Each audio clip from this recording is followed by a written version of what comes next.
Good evening, loves.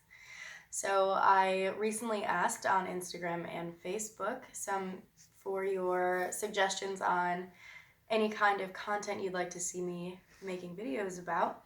And the first suggestion I got was tips for dealing with anxiety. So these are just things that I would personally do if I was feeling some sort of anxiety or a state of anxiousness that starts to creep in. So my first initial thought would be to close my eyes and take deep breaths. And that conscious breathing will be able to take you out of the trail of thoughts that you're having and bring you back to the present moment. Something else that's really good for anxiety, another thing that comes to mind is just going outside.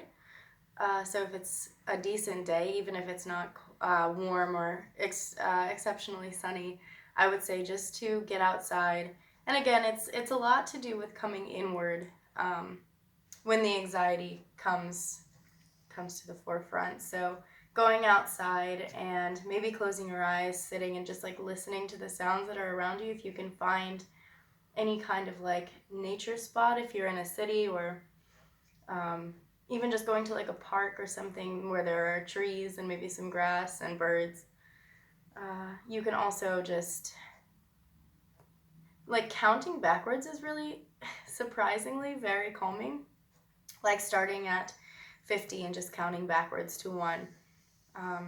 It's really mainly the thing you want to focus on when you start to have anxiety is taking a moment to pause, step back from the train of thoughts that you're having, to identify, like, okay, I'm feeling this way and it's not a way that I want to be feeling, and my thoughts are running out of control.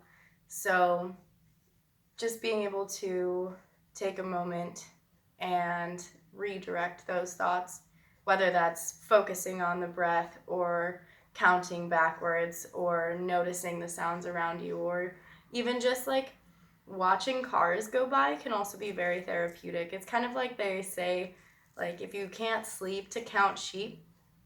For some reason, that repetitive motion of numbers, it's really just like focusing your mind in on one thing so nothing else can penetrate that. So those are just a few of my tips for anxiety. I hope this helps, and have a great day.